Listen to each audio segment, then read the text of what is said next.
ఏం చేస్తే బాగుంటుంది అంటే వీరికి కుజుడు పంచమ స్థాన సంచారం, తర్వాత షష్ఠ స్థాన సంచారం కాబట్టి మంగళవారం సుబ్రహ్మణ్య స్వామి వారిని ఆరాధించడం చాలా మంచిది.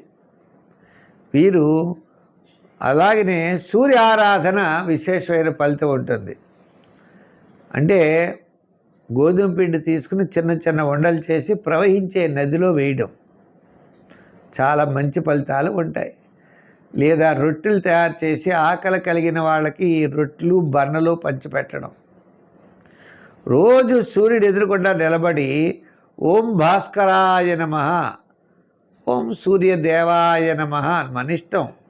ఆ ఏదో మంత్రాన్ని అలా ఎదురుకుండా నుంచి ఒక 5 minutes ఖచ్చితంగా ఆ స్వామిని అలా మనసులో ప్రత్యక్ష శ్రీమన్నారాయణుడు మన యొక్క సూర్య భగవానుడు. ఆయన